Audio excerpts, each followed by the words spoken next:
నమస్తే. ఈరోజు న్యూస్ అనాలిసిస్‌లో ముందుగా వెలుగు పేపర్‌లో వచ్చిన వార్తలను చూద్దాం. క్యాడర్ డల్‌గున్నారట, ప్రచారం నిల్లయిందట కాంగ్రెస్ పార్టీలో. క్యాడర్ డల్ అయితే మరి ప్రచారం నిల్లే ఉంటది. క్యాడర్ డల్‌కు కారణం ఏంది? అంటే ప్రభుత్వంలో ఉన్న పెద్దల వైఫల్యం, కాంగ్రెస్ పార్టీ హైకమాండ్ వైఫల్యం కూడా ఉంది. 6 మంత్రి పదవులు ఖాళీ ఉన్నాయి. దాదాపు 18 నెలలు పూర్తయితున్న ప్రభుత్వం వచ్చి. భర్తీ చేయడానికి మల్ల గుల్లాలు పడుతుండ్రు, హడలెత్తిపోతుండ్రు. మంత్రివర్గ విస్తరణ అనే పదం ఇంటే కాంగ్రెస్ పార్టీలో ఉన్న నాయకులు హడలెత్తిపోతుండ్రు.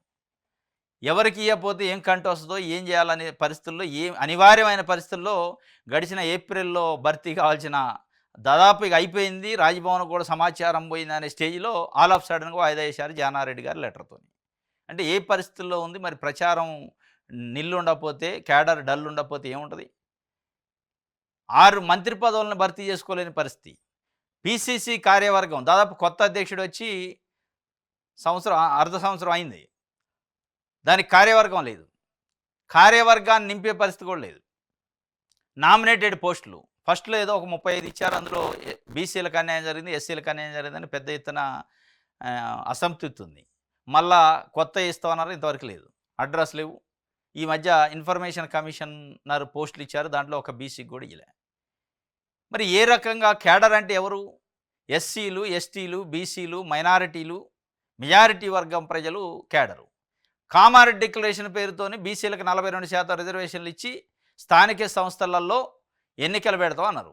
దాని గురించి అడ్రస్ లేదు. కేంద్రానికి పంపిన చేతులు దులుపుకునే కార్యక్రమం. మరి ఈ క్యాడర్ ఎట్లా డల్ ఉండకుండా జోష్‌లో ఉంటది. క్యాడర్ జోష్‌లో ఉండాలంటే కనీసం మనం ప్రజలకు మంచైనా చేయాలి. క్యాడర్ కన్నా మంచి చేయాలి. ఇటు క్యాడర్‌కి చేయకపోయి ప్రజల్లో వ్యతిరేకత స్టార్ట్ అయ్యింది. రైతుల్లో రైతు భరోసా గురించి, రైతు రుణమాఫీ గురించి తీవ్రమైన వ్యతిరేకత ఉంది. ఏమని క్యాడర్ పోయి చెప్పింది. పెన్షనర్లకు రూ. 4,000 పెన్షన్ చేస్తానన్నావు. పెన్షనర్లు కూడా అదే రకమైన అసంతృప్తి. మహిళలకి రూ. 2,500 పర్ మంత్ పెన్షన్‌లకి ఇస్తా అన్నారు. ఆ విషయం ఫెయిల్ అయ్యాయి. ఇక ఏమని క్యాడర్ పోయి జోష్‌గా ప్రచారం చేయాలి? ప్రచారం నిల్లు కాకపోతే ఏముంటది? ఎమ్మడ పడతారు చీపులు తీసుకొని. నిజంగానే క్యాడర్ పోయి ఇట్లా మేము ఇది చేస్తాం, అది చేస్తాం. చేసేవి ఉన్నాయి, చేయలేదు అంటలే. కానీ చేసే వాటిని అసంపూర్తిగా చేసి చెప్పుకోలేని పరిస్థితులలో మొఖం చాటేసే పరిస్థితుల్లో కార్యకర్తలను ఇయ్యాల. ఆ పరిస్థితి వచ్చింది ప్రభుత్వం. కాంగ్రెస్ అధికారంలోకి వచ్చి ఏడాదిన్నర గడిచిన పార్టీ నామినేటెడ్ పోస్టుల పెండింగు, ఎప్పటికప్పుడు వాయిదా పడుతున్న పీసీసీ కార్యవర్గం, పంచాయతీ లోకల్ బాడీ ఎన్నికల్లో లేక వేలాది పదవుల దూరం, ద్వితీయ శ్రేణి లీడర్లు, సీనియర్ కార్యకర్తలు నారాజు. ప్రభుత్వ పథకాలు ప్రజల్లోకి వెళ్ళకపోవడానికి కారణం ఇదే. జై బాపు, జై భీమ్, జై సంవిధాన్ కార్యక్రమానికి స్పందన అంతంతే. హైకమాండ్ పిలిపించినా కానీ ఎవడు పట్టించుకోలే. కాంగ్రెస్ కేడర్లో జోష్ తగ్గుతుందంటే ఎందుకు తగ్గదు? 21,000 కోట్లు రుణమాఫీ చేశారు, 60,000 ప్రభుత్వ ఉద్యోగాలు ఇచ్చారు, ధరణి స్థానంలో భూభారత్ తెచ్చినా, కులగండ చేసినా, ఎస్సీ వర్గాన్ని చట్టం చేసినా, కొత్త రేషన్ కార్డులు ఇస్తున్నా, సన్నబియ్యము, రాజీవ్ వికాస్ లాంటి కొత్త స్కీములు ఇచ్చినా, ఇంధనం బిల్లు ఇచ్చినా ఇంకా వెళ్తుంది. చెప్పుకోలేని పరిస్థితి, ప్రజల్లోకి స్వేచ్ఛగా వెళ్ళలేని పరిస్థితి కేడర్కు ఉంది. ఇవాళ సర్పంచ్లు, ఎంపీటీసీలు లేక సంవత్సరం దాటిపోతుంది. ఆ ఎన్నికలు లేవు. బీసీలకు రిజర్వేషన్లు లేవు. చెయ్యని హైలైట్ అవుతున్నాయి, చేసినవి అసలు చెప్పుకునేటోడు లేడు. ఇలా కాంగ్రెస్ పార్టీ ప్రభుత్వం పరిస్థితుంది. కొన్ని పనులు చేసినా కానీ చేసేవి చెప్పేటోడు లేడు. చెయ్యని వాటి గురించి ప్రచారం ఎక్కువైతుంది. దాన్ని మానిటర్ చేయాల్సిన ప్రభుత్వ పెద్దలు గాలికి వదిలేసి వాళ్ళ బాధలో వాళ్ళు ఉన్నారు. ఇది మొత్తానికైతే క్యాడర్ డల్ ఉంది, ప్రచారం నిల్లుంది. క్యాడర్ని జోజ్ చేయాల్సిన బాధ్యత కాంగ్రెస్ పార్టీ అధిష్టానం పైన ఉంది.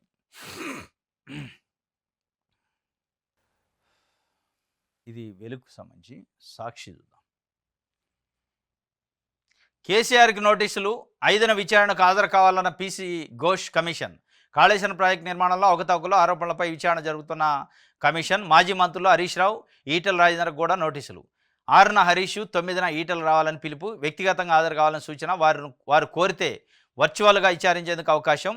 సహజ న్యాయ సూత్రాల మేరకు వారి వాదనలు వినాలని నిర్ణయించిన కమిషన్ తుది నివేదికలో చేర్చే యోచన. ఇప్పటికి పలువురు విచారణ చేశారు. కేసీఆర్తో హరీష్ రావు సుదీర్ఘమైన భేటీ జరిగిందట నిన్న ఫామ్ హౌస్లో. ఏం సంగతి మామ, నాకు నోటీస్ వచ్చింది, నీకు నోటీస్ వచ్చింది, ఏం చెబుదాం? నువ్వు ముందున్నావు 5వ తారీఖు, నాకు 7, 8 తారీఖు, కానీ నువ్వేం చెబుతావు చెప్పు, నేను అదే చెప్తా అనుకున్నరా, లేదా అసలు పోవద్దు అనుకున్నరా? మొత్తానికి అసలు కేసీఆర్కి నోటీస్ వచ్చింది, అటెండ్ అవుతాడా కాడా? రాష్ట్రంలో ఇది ఒక పెద్ద చర్చ.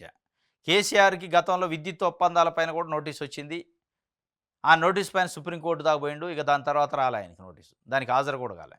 ఇవాళ మరి పీసీ ఘోష్, కాళేశ్వరం దాంట్లో పిలవంగానే ఉరుకుతురా, పోయే పరిస్థితి లేదు కేసీఆర్. దాదాపు నాకు తెలిసి మనకున్న అవగాహన ప్రకారం లీగల్‌గా అయితే పోయే అవకాశమే లేదు. ఆయన పోడు. లీగల్ ఎక్స్‌పర్ట్స్‌తోని ఫీడ్‌బ్యాక్ తీసుకొని ఏం చేయాలి? లేకపోతే హైకోర్టు, సుప్రీం కోర్ట్‌కి పోవాలనా? స్టే తెచ్చుకోవాలా? అనేది చూస్తారు. ఇప్పుడు కేసీఆర్ దగ్గర పోయి ఇప్పుడు పోలీసులు ఇంకోటో అరెస్ట్ చేసే పరిస్థితి లేదు. కేసీఆర్‌ని టచ్ చేస్తే ఇక ఆ సింపతి వేరే లెవెల్‌లో ఉంటది. కాబట్టి ఇది ఏం చేయలేని పరిస్థితుల్లో ప్రభుత్వం కమిషన్ ఏసింది. కమిషన్ ఏం తేలవలేదంటే పరువు పోద్దని చెప్పి చివరి అంకంలో ఇక ఒక నోటీసు తతంగం పెట్టారు. నోటీస్‌కి ఇక ఈయన అటెండ్ కాలేదనుకో, సమాధానం ఇయ్యలేదనుకో, ఇక దొరికిన దొంగ అందుకే సమాధానం ఇయ్యట్లే, రాట్లేదని మళ్ళా కౌంటర్ ఇయటానికి పనికొద్ది కాంగ్రెస్‌కి తప్ప ఈయన పోయేది లేదు, ఆడు చెప్పేది లేదు, వాళ్ళు అడిగేది లేదు. వాస్తవంగా అయితే ఇదే జరగబోద్ది. కేసీఆర్ పోయే పరిస్థితి ఉండదు. ఒకవేళ హరీష్ రావు బోదరాలేదు, కేసీఆర్ అయితే ఆ నోటీస్‌కి స్పందించి నోటీస్ సమాధానం చెప్పే పరిస్థితి ఉండదు. ₹1,00,00,00,000 ఖర్చు పెట్టి తెలంగాణలో 1,00,00,000 ఎకరాలని మాగాణం చేసినా అని చెప్తున్నాక, ఆయన ఒక్కసారి నోటీస్‌కి స్పందించి అటెండ్ అయిండంటే అవినీతి ఒప్పుకున్నట్టే సగం. కాబట్టి పోడు. 10 సంవత్సరాలు ముఖ్యమంత్రి చేసినా, నేను తెలంగాణను బంగారు తెలంగాణ చేసిన వ్యక్తిని నన్ను ఇన్వెస్టిగేషన్ చేయటం అంటే తెలంగాణను అవమానించినట్టే. తెలంగాణ ప్రజలకు నోటీస్, అది నాకు కాదు. 4,00,00,000 మంది తెలంగాణ ప్రజల ఆత్మగౌరవానికి మీరు నోటీస్ ఇచ్చారు అని చెప్పి రేపు చెప్తారు సెంటిమెంట్ కోసం. అది కొంతమంది ప్రజలు నమ్మే అవకాశం కూడా ఉంది. కాబట్టి ఎట్టి పరిస్థితుల్లో కేసీఆర్ పోతాడా అంటే పోతాడా పోడా అనేది ఒక చర్చ అయితే నడుస్తుంది. ఇప్పుడు ఈటెల రాజేందర్ అప్పుడు ఆర్థిక శాఖ మంత్రిగా ఉండు. ఆయన బీజేపీ ఎంపీగా ఉండు. ఆయనకు కూడా నోటీస్ వచ్చింది. మరి ఆయన ఏం సమాధానం చెప్తారు? ఇక చూడాల. సన్నాలకు బోనస్ ఎప్పుడు? ఇప్పటివరకు 18.47 ఎల్ఎంటీలు ధాన్యం కొనుగోలు. అత్యధికంగా నిజామాబాద్ జిల్లాలో 7 ఎల్ఎంటీలు సేకరణ. బోనస్ కింద చెల్లించాల్సిన మొత్తం 923 కోట్ల రూపాయలు విడుదల చేయని రాష్ట్ర ప్రభుత్వం. 2,87,262 మంది రైతులు ఎదురుచూపులు. ఇది బోనస్సు ఎప్పుడు? సన్నాలకు బోనస్ 500 కింటాకి అన్నారు. దాదాపు 18.47 లక్షల మెట్రిక్ టన్నులు, 18,47,000 మెట్రిక్ టన్నులు ధాన్యం కొనుగోలు చేశారు. దాంట్లో 923 కోట్లు బకాయిందట. ఇక అవి వచ్చినప్పుడు మనం అనుకోవాలి. అవి వచ్చినప్పుడు చూడటమే. 923 కోట్లు వీళ్ళు బోనస్ కోసం ఇప్పుడు ఇచ్చే పరిస్థితి. రైతు భరోసానే ఇచ్చే దిక్కు లేదు. అదొక ఒక నిర్మాణాత్మకమైన పథకం. కేసీఆర్ ఫ్లాగ్షిప్ ప్రోగ్రామ్, అది ప్రజల్లో బాగా నానుకుంది.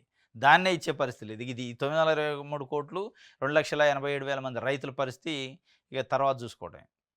రైట్. ఇది సాక్షికి సంబంధించి మన తెలంగాణ చూద్దాం. హుందాగా ఉండండి, జనంలో పల్చనవుతున్నాం, జాగ్రత్త అని చీఫ్ సెక్రటరీ గారు నిన్న అఖిల భారత సర్వీస్ ఉద్యోగులకు రాష్ట్ర ప్రభుత్వ ప్రధాన కార్యదర్శి హెచ్చరించిండట. చాలా మంచి పని చేసిండు ఆయన. చీఫ్ సెక్రటరీ గారు వాస్తవంగా ఆయన పని కాదు అది, అయినా కానీ హుందాగా ఉండండి అని ఆఫీసర్లకు సున్నితంగా హెచ్చరించింది. అది అడ్మినిస్ట్రేటివ్ ప్రాసెస్ కాదు వాస్తవంగా. ఎందుకంటే నిన్న ఒక ఆయన పోయి ఈ గిరిజన సంక్షేమ శాఖ అంటే ట్రైబల్ వెల్ఫేర్ సెక్రటరీ షరత్ అట, రేవంత్ రెడ్డి కాళ్ళ వెంబడ పోయిండు, ఐఏఎస్ ఆఫీసరు. అది చూసి ఆయన తట్టుకోలేక చెప్పిండు. గతంలో కేసీఆర్ ఉన్నప్పుడు కూడా కొంతమంది ఐఏఎస్ లెవెల్ రాష్ట్ర స్థాయి ఆఫీసర్ల కాళ్ళ మీద కాళ్ళు మొక్కారు, మళ్ళీ దాన్ని సమర్థించుకుంటారు. నా తండ్రి లాంటి వాడు, నేను ఒకసారి కాదు 1,00,000 సార్లు దండం పెడతా అంటే, అరే నాయన నువ్వు ఐఏఎస్ ఐపీఎస్లు మీ వ్యక్తిగతం కాదేడ, మీకు ఒక ప్రోటోకాల్ ప్రజలు ఇచ్చారు, ఈ భారత ప్రభుత్వం ఇచ్చింది ఐఏఎస్ ఐపీఎస్ అని. ఆ ప్రోటోకాల్ ప్రజాస్వామ్యతంగా ప్రజలు ఇస్తే వచ్చేది. దాన్ని తీసిపోయి నేను రాజకీయ నాయకుల కాళ్ళ తాకట్టు పెడతా నా ఇష్టం అంటే అది ఒక రకంగా హుందాతనాన్ని కోల్పోయినట్టే. అదే ఆయన చెప్పిండు, హుందాగా ఉండండి అని చెప్పి. మీకు ఏమైనా కక్కుర్తి వ్యవహారాలు ఉంటే రిజైన్ చేసిపోండి.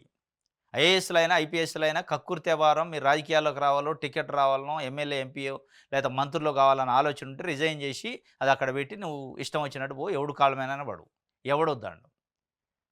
ఒకడ కాళ్ళు కాదు 10 మంది కాళ్ళు పట్టుకో, 10 సార్లు పట్టుకో, ఎవరు వద్దండు. కానీ ఒక సర్వీస్లో ఉండి, అడ్మినిస్ట్రేటివ్ సర్వీస్లో ఉండి, పబ్లిక్ పోస్ట్లో ఉండి నేను పోయి కాళ్ళు పట్టుకుంటా అంటే అది రాజకీయ పార్టీ పదవి కాదు నువ్వు చేసేది. అది ప్రజలు ఇచ్చిన పదవి. ఇప్పుడు మంత్రులు మారుతుంటారు కానీ నువ్వు మారవు. నీకు రిటైర్మెంట్ అయ్యేదాకా నువ్వు ఒక ప్రజల మనిషివి, ఆడ ప్రజలకు సంబంధించిన ఆఫీసర్వి. అది నిన్న షరత్ అంటే కాళమేం పట్టడానికి వంగిండు. ఐఏఎస్లు ఐపీఎస్లు విధి నిర్వహణలో నిబద్ధత, అంకితభావం, క్రమశిక్షణతో వ్యవహరించాలి, గీత దాటితే కఠిన చర్యలు తప్పవు. కొందరు ఐఏఎస్లు స్థాయికి తగ్గట్టుగా వ్యవహరించడం లేదా ఆక్షేపణ. వాస్తవం ఇది, ఆక్షేపణ చేయాల్సిందే. అసలు ఎట్లాంటి వాళ్ళ చర్యలు తీసుకోవాలి, ఆక్షేపణ కాదు. వాళ్ళు హుందాతనాన్ని తీసిపోయి తాకట్టు పెడుతుంటారు కాళ్ళకాడ, నాయకుల కాళ్ళకాడ. రైట్. సచివాలయంలో అక్రమ పోస్టింగ్లట, లేని అవుట్సోర్సింగ్ ఉద్యోగాల పేరుతో అందిన కాడికి దోచుకుంటున్న కొన్ని శాఖల అధికారులు, మరికొన్ని శాఖల్లో అర్హత లేని వారికి పోస్టింగులు. విచారణ జరపాలని సీఎస్కి ఫిర్యాదు చేసిన సచివాలయ ఉద్యోగులు. తెలంగాణ సచివాలయంలో అక్రమ పోస్టింగ్లట, అవుట్సోర్సింగ్. ఈ మధ్య డైరెక్ట్ రిక్రూట్మెంట్ లేదు కాబట్టి అవుట్సోర్సింగ్ పేరుతోనే అసలు ఆ అవుట్సోర్సింగ్ ఎంప్లాయీని ఎవరు తీసుకున్నారు, ఎక్కడి నుంచి వచ్చిండో కూడా తెలియదు. ఏ ఏజెన్సీ ఎట్లా తెచ్చింది, ఏ నోటిఫికేషన్ వచ్చింది తెలియకుండా గుట్టు చప్పుడు కాకుండా లోపల లోపల డబ్బు తీసుకొచ్చి అక్రమ నియామకాలు చేస్తారట. ఆడ అవసరం ఉన్నా లేకపోయినా అసలు కొన్ని డిపార్ట్మెంట్లకు సంబంధించి అయితే సెక్రటరియట్లో కొన్ని ఆఫీసులలో అసలు అక్కడ పనిచేసే ఎంప్లాయీస్ అక్కడ కాదు, డిప్యుటేషన్ మీద ఇక్కడ తెచ్చుకుంటారు. కర్ర పెత్తనంతో వేరే ఆఫీసులో ఎక్కడ చేస్తారు, వీళ్ళ డిపార్ట్మెంట్కి సంబంధించి అక్కడ ఆఫీస్ నుంచి బలవంతంగా తీసుకొచ్చి ఇక్కడ చాకరీ చేయించుకుంటారు. ఈ పరిస్థితి ఉంది. అవుట్సోర్సింగ్ ఎంప్లాయీస్ అట మొత్తం మీద ఫిర్యాదు చేశారట. సచివాలయంలో అక్రమ పోస్టింగులపై రాష్ట్ర ప్రభుత్వ ప్రధాన కార్యదర్శి రామకృష్ణారావుకు ఫిర్యాదులు అందినట్టుగా తెలిసింది. అవుట్సోర్సింగ్ ఉద్యోగులను పర్మనెంట్ ఉద్యోగులుగా చూపించడంతో పాటు పేపర్పై సచివాలయంలో పనిచేయని అవుట్సోర్సింగ్ సిబ్బందిని పేర్లను చూపించి ప్రభుత్వ సొమ్మును అప్రంగా కొన్ని శాఖలకు అధికారులు దోచుకుంటున్నారన్న ఆరోపణలు వినిపిస్తున్నాయి. ఈ నేపథ్యంలో ఈ అంశంపై కొందరు సీఎస్కి ఫిర్యాదు చేయడంతో ప్రస్తుతం ఇది హాట్ టాపిక్గా మారింది. సచివాలయంలో పనిచేసే కొన్ని శాఖల ఉన్నతాధికారులే ఈ దోపిడీకి కారణమని ఉద్యోగులు ఆరోపిస్తుండడం గమనార్హం. ఈ నేపథ్యంలో సచివాలయంలో పనిచేసే అవుట్సోర్సింగ్ ఉద్యోగులు ఎంతమంది, వారికి ఎంత జీతాలు చెల్లిస్తున్నారు, ఎవరు ఏ సెక్షన్లో పనిచేస్తున్నారు అన్న వివరాలపై ప్రభుత్వం దృష్టి సారించినట్టు తెలుస్తుంది. అది అసలు ఎంతమంది ఉన్నారు, ఎవడెవడ ఎక్కడెక్కడ పని చేస్తున్నారో తెలియదు, ఎంత జీతం తెలియదు, రెగ్యులర్ ఎవరో తెలియదు, అవుట్సోర్సింగ్ ఎవరో తెలియదని పరిస్థితి. అవుట్సోర్సింగ్ వలన కూడా రెగ్యులర్ కింద చూంచే ప్రయత్నం చేస్తున్నారట. ఇక స్వయాన సెక్రటరియట్లో ఎక్కడో జిల్లాలోన కలెక్టరేట్లో కాదు, మొత్తం సెక్రటరియట్ అంటే ఈ రాష్ట్రానికి సంబంధించి పరిపాలన గుండెకాయ. ఈ రాష్ట్రానికి సంబంధించి కింద ఏడాన పరిపాలన అవకతవకలు జరిగితే చర్యలు తీసుకోవాల్సిన ప్లేస్ అది సెక్రటరియట్. ఇక్కడ నుంచే మొత్తం ప్రభుత్వ యంత్రాంగం ప్రభుత్వ పని నడుస్తుంది. ఇక ఇక్కడనే అవినీతి జరిగితే, ఇక్కడనే అవకతవకలు జరిగితే, అక్రమ పోస్టింగ్లు జరిగితే కింద ఉన్న ఎంఆర్ఓ ఆఫీసులు, ఎండి ఆఫీసులు, కింద ఉన్న కలెక్టరేట్ల పరిస్థితి ఏంది, డిపిఓ ఆఫీసుల పరిస్థితి ఏంది, సోషల్ వెల్ఫేర్, బీసీ వెల్ఫేర్ ఆఫీసుల పరిస్థితి ఏంది అనేది ఇక మనం ఊహించుకోవడానికే ఊహాకందని పరిస్థితి. ఇక్కడ మనం కిందవడం తప్పు చేస్తే కంప్లైంట్ ఇవ్వాల్సిన మెకానిజం ఇది సెక్రటరియట్. ఇది గుండెకే జబ్బు వస్తే ఇక మనిషి ఎట్ట బతుకుతాడు, వ్యవస్థ ఎట్ట బతికింది. ఇది మరి ఏం చేస్తారో రామకృష్ణారావు గారు అయితే కంప్లైంట్ వచ్చిందట, చూడాల చర్య తీసుకుంటా లేదా. రాజ్భవన్కు మార్ఫింగ్ మరకట, మహిళా ఉద్యోగి ఫోటోలు మార్ఫింగ్ చేసిన ఉద్యోగి మహిళ ఫిర్యాదుతో అరెస్టు, బెయిల్పై వచ్చి హార్డ్ డిస్క్ అపహరణ, సస్పెండ్ అయిన రాజ్భవన్లోకి ప్రవేశించిన నిందితుడు. ఇక రాజ్భవన్కి సెక్రటరియట్కి దిక్కు లేకపోతే అవకతవకలకు అక్రమాలకి ఇక మామూలు జనాల పరిస్థితి ఏంది, ప్రజల పరిస్థితి ఏంది. రాజ్భవను సెక్రటరియట్ అనేది ఈ రాష్ట్రానికి గుండెకాయలు. రాజ్భవన్లో ఈ రాష్ట్ర ప్రథమ పౌరుడు ఉంటాడు, సెక్రటరియట్లో ఈ రాష్ట్రానికి మొత్తానికి ఆఫీసర్లకు బాస్ సీఎస్ ఉంటాడు. ఈ రెండు ప్లేసులలోనే అక్రమ నియామకాలు, అక్రమ పోస్టింగులు, మార్ఫింగ్లు, హార్డ్ డిస్కులు దొంగిలించడాలు ఉంటే మరిగా మన ప్రభుత్వం పనితీరు ఎట్లా ఉంది, ప్రభుత్వంలో ఉన్న ఫైళ్ల పరిస్థితి ఏంది, ఎవడు దిక్కిటికి అనేది ఇక దేవుడు ఎరగాల. ఒక మహిళ ఫోటోను మార్ఫింగ్ చేసిండట, బ్లాక్మెయిల్ చేయడం సంచలనం సృష్టించింది. మార్ఫింగ్ చేసి బాధితురాలు ఫిర్యాదు చేయడంతో పంజాగుట్ట పోలీసులు అరెస్ట్ చేసి జైలుకు పంపితే మళ్ళీ బెయిల్ మీద వచ్చి హార్డ్ డిస్కే తప్పిండట. మరి ఎంత నిర్లక్ష్యమే, ఎంత కథ ఉందనేది దీన్ని బట్టి అర్థమవుతుంది. కేసీఆర్ హాజరవుతారా లేదా, నోటీసులు అందలేదని చెప్తున్నారు. అందులో ఏముందో తెలియదు, చూశాక స్పందిస్తా మాజీ ఎంపీ బోయినపల్లి వినోద్ కుమార్ చెబుతుండు. కేసీఆర్ హాజరవుతారా లేదా, కేసీఆర్తోనే హరీష్ రావు భేటీ, స్వయంగా హాజరు కావడమా ప్రతినిధిని పంపడం అనే అంశంపై స్వయంగా హాజరయ్యే పరిస్థితి అయితే ఎట్టి పరిస్థితుల్లో ఉండదనే ఉంది. 100కి 90% కేసీఆర్ విచారణ కమిషన్ ముందు హాజరయ్యే పరిస్థితి ఉండదు. హాజరైతే ఆ పరిస్థితులు వేరే ఉంటాయి. 10 ఏళ్ళు ముఖ్యమంత్రిగా చేసి ఉద్యమ నాయకుడిగా ఉండి సరే అంత ఇంత బంగారు తెలంగాణ చేయకపోయినా ఎంత ఇంత పని చేసిండు అనే పేరున్నాక ఆయన పోయి అటెండ్ అవుతారు. దీంట్లో మరి ఏం తేలిద్ది, ఏమి తేలే అవకాశం ఉందని ఇప్పుడు అసలు ఈ పీసీ కోర్స్ కమిషన్ విచారణ చేసిన పరిస్థితిని బట్టి మనకు అర్థమైంది. ఏం ₹1 ప్రభుత్వ ఖజానాకు వచ్చేది లేదు, ఇదంతా ఉట్టి ముచ్చటే అని. ఇక ఆయన అటెండ్ అవుతారంటే నమ్మే పరిస్థితి లేదు.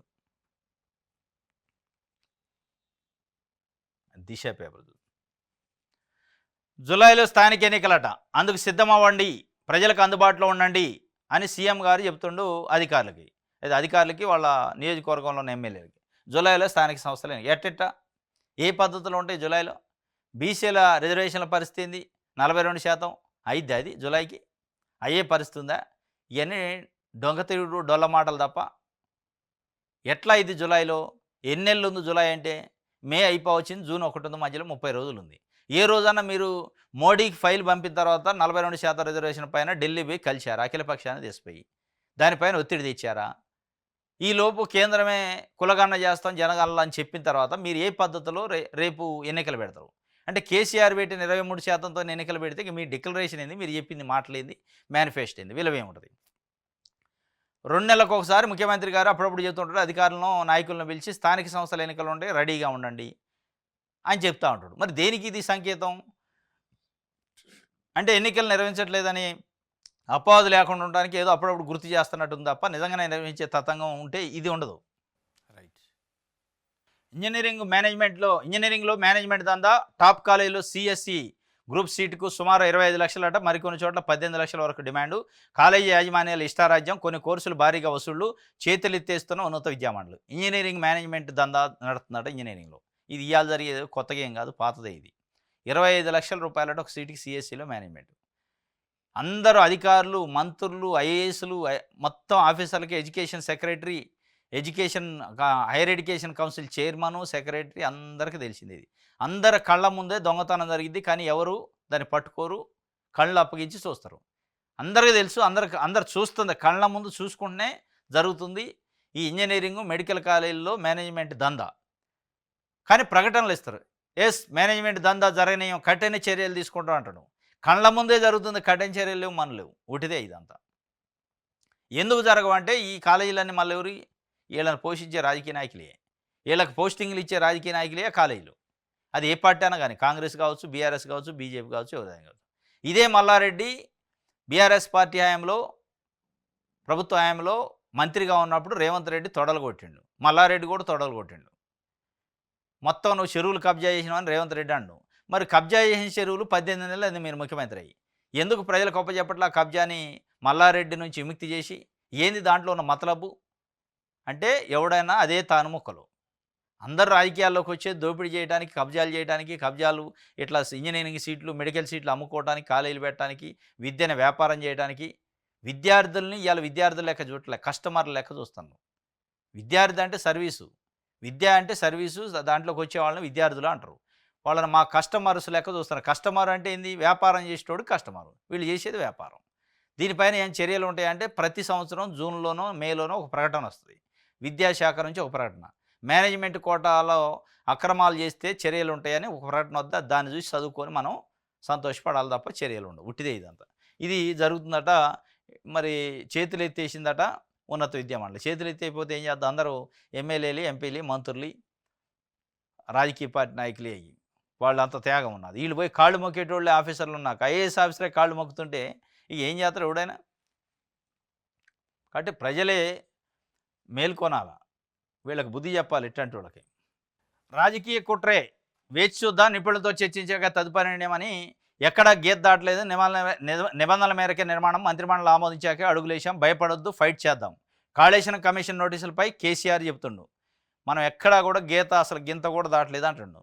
మరి గీత దాటారా లేదా అని 18 నెలలు అయింది, ఈ కమిషనే చెప్పట్లేదు ఏం గీత దాటారు, ఎంత దాటారని. ఆయన ఉందాగా చెప్తుండు, అంటే ధైర్యంగా చెప్తుండు, గీత దాటలేదు, ఏం కంగారు పడాల్సిన అవసరం లేదు, ఇవన్నీ ఉంటూనే ఉంటాయి, పోతూనే ఉంటాయి అని చాలా లైట్ తీసుకుంటున్నట్టుంది. తెలంగాణలోనూ బడపడదాం, టీడీపీ అధినేత వ్యూహ రచన. కడప మహానాడులో కీలక ప్రకటన చేసే ఛాన్స్ ఉందట. వెంటనే రాష్ట్ర కమిటీ, అనుబంధ సంఘాల నియామకం, 65 నియోజకవర్గాల విస్తృత స్థాయి సమావేశాలు, స్థానిక ఎన్నికల నాటికి సిద్ధమయ్యేలా ప్రణాళిక. తెలుగుదేశం పార్టీ ఆంధ్రప్రదేశ్లో అధికారంలో ఉంది, తెలంగాణలో కూడా బలపడదామని ఒక స్కెచ్ చేస్తున్నారు చంద్రబాబు నాయుడు గారు. బీజేపీ, పవన్ కళ్యాణ్, జనసేన పార్టీ, తెలుగుదేశం కలిసి 2028 కల్లా ఎన్నికల్లో ఒక కూటమిగా రావాలనే ఒక చర్చని స్టార్ట్ చేసినట్టుంది. సరే, వాళ్ళు అప్పటిదాకా కలిసి ఉంటారో లేదో, కలిసి ఉంటే అది బీజేపీకి కూడా కొంత మేలు అయింది. కాబట్టి కొన్ని జిల్లాల్లో ఇప్పటికీ తెలుగుదేశం పార్టీ క్యాడర్ ఉంది, కాబట్టి తెలంగాణలో కూడా మనం బలపడదామని ఒక స్కెచ్ అట. కడపలో జరిగే మహానాడులో కీలకమైన ప్రకటన ఉంటుందట. పార్టీ కమిటీని, తెలంగాణ పార్టీ శాఖ కమిటీని, అనుబంధ సంఘాలని మొత్తాన్ని అనౌన్స్ చేస్తారట. దాంతోపాటు 65 నియోజకవర్గాల్లో ఫోకస్ పెట్టిండట. అంటే దాదాపు సగం నియోజకవర్గాలు, 119లో 65 అంటే సగం తెలంగాణ నియోజకవర్గాల్లో ఫోకస్ పెట్టి అక్కడ స్థానిక సంస్థల ఎన్నికల కంటెస్ట్ చేయాలి. దాని తర్వాత వచ్చే అసెంబ్లీ ఎన్నికలకు కూడా చాలా పగడబందిగా బలపడాలి అనే ఒక ప్రయత్నం చేస్తున్నారు. దానికోసం ఇలా కాంగ్రెస్ పార్టీ, బీఆర్ఎస్, బీజేపీలో ఉన్న అసంతృప్త నాయకులు ఉండరు కదా, అసంతృప్తితో ఉన్న నాయకులు, పదవులు రాని వాళ్ళందరినీ గుంజే కార్యక్రమం కూడా త్వరలో స్టార్ట్ అయింది అంటున్నారు. బీఆర్ఎస్లో అసంతృప్తితో ఉన్నోళ్ళు, బీఆర్ఎస్లో ఇబ్బందులు ఎదుర్కొంటున్నోళ్ళు బయటకు వస్తే తెలుగుదేశం పార్టీ దగ్గర తీసుకునే అవకాశం ఉంది. బీజేపీలో కూడా కొంత అసంతృప్తి ఉంటే వాళ్ళని, కాంగ్రెస్ పార్టీలో అసంతృప్తి ఉన్న వాళ్ళని, వీళ్ళందరినీ 3 పార్టీల నుంచి అసంతృప్తులు మొత్తం తీసుకొని ఆడొక దుకాణం పెట్టే కార్యక్రమం తెలుగుదేశం పార్టీ చేద్దట. దాంతోనే బలపడాలనే ఒక ప్రయత్నం. కానీ అది ఎంతమేరకు సక్సెస్ అయింది? తెలుగుదేశం పార్టీ అనగానే ఆంధ్ర పార్టీ. తెలుగుదేశం పార్టీలో అధ్యక్షుడు చంద్రబాబు నాయుడు గారన్నా ఆంధ్ర ముఖ్యమంత్రి అనే ఒక బ్రాండ్ ఉంది కాబట్టి అంత ఈజీ కాదు కదా. ఖమ్మం ఆ బెల్ట్, ఆంధ్ర బార్డర్ ఉన్న బెల్ట్ కొంత ఉండొచ్చు, కానీ అది కూడా గెలిచే అంత ఉండకపోవచ్చు. కూటమిగా వస్తే మళ్ళీ వేరే ఉండొచ్చు, కానీ ఒక సింగిల్గా పార్టీ వస్తే అంత ఈజీ కాదు. గెలవకపోవచ్చు, కానీ ఏమవుతుందంటే గెలిచేటోడిని ఓడించే అవకాశం ఉంది తెలుగుదేశం పార్టీ. ఎవరైతే మనం గెలుస్తామని గేజ్ చేస్తామో దాన్ని ఆ ఫలితాలను తారుమారు చేయడానికైతే తెలుగుదేశం పార్టీ ఓటింగ్ తెలంగాణలో పనికొస్తుంది. లాస్ట్ టైం 2023లో జరిగిన ఎన్నికల్లో కాంగ్రెస్ పార్టీకి మద్దతు ఇవ్వకుండా ఇండివిజువల్గా ఉన్నారు, పోటీ చేయకుండా. దాంతో కాంగ్రెస్ పార్టీ లాభం జరిగింది. అదే తెలుగుదేశం పార్టీ పోటీ చేసి ఉన్నా, తెలుగుదేశం పార్టీ కాంగ్రెస్తో పొత్తు కలిసి ఉన్నా దెబ్బ పడేది. 2018లో అట్లా కలిస్తేనే యాంటీ ఇన్కమెన్స్ స్టార్ట్ అయ్యి తెలుగుదేశం పార్టీ అంటే ఆంధ్ర పార్టీ, కాంగ్రెస్ ఆంధ్రతో పార్టీతో పొత్తు పెట్టుకుంది కాబట్టి బీఆర్ఎస్కి వేద్దామని వేశారు జనాలు. అంటే ఫలితాలను తారుమారు చేసే శక్తి అవుతుంది. అది మనం 2018లో చూసినాం, 2023లో చూసినాం.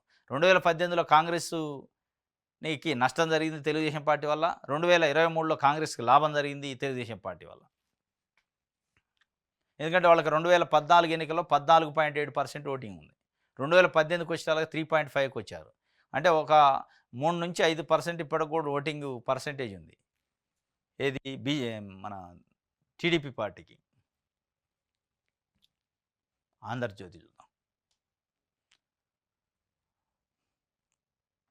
గీత దాటొద్దు, ఉందాతనం మరవద్దు, విధులకు కట్టుబడి ఉండండి, క్రమశిక్షణ పాటించండి, సర్వీస్ నిబంధనలకు అనుగుణంగా నడుచుకోండి, బహిరంగ సభల్లో మితిమీరి జోక్యం చేసుకోవద్దు, అత్యుత్సాహం ప్రదర్శించి ప్రభుత్వ ప్రతిష్టను దిగజార్చొద్దు, అఖిల భారత సర్వీస్ అధికారులకు ప్రభుత్వం హెచ్చరిక, ఇటీవల చోటు చేసుకున్న ఉదంతాల నేపథ్యంలో ఉత్తర్వులు. గీత దాటొద్దు, ఉందాతనం మరవద్దు అంటే వాళ్ళ ఉందాతనం కంటే వాళ్ళ పదవులు ఎక్కువైనాయి, వాళ్ళ పోస్టింగ్లు, వాళ్ళ ప్రయారిటీలు, వాళ్ళ డబ్బులు, వాళ్ళ సంపాదన ఇది ఎక్కువైంది. ఉందాతనం ఎక్కడ అసలు ఎవరికి ఉందాతనం? ఏదో కొంతమంది తప్ప. రైట్, ఇది ఆంధ్రజ్యోతి. ఆదాబ్ హైదరాబాద్. ఏర్లై పారుతున్న మద్యమం తెలంగాణ యువత, ఏర్లై పారుతుందట మద్యం. తెలంగాణ యువత భవిష్యత్తు ప్రశ్నార్థకం, చెడు వ్యసనాలకు బానిసలు అవుతున్న యువత మద్యమును ఆదాయ వనరుగా మార్చుకున్న ప్రభుత్వాలు ఇప్పటికైనా ప్రభుత్వానికి కనువింపు కలగాలి.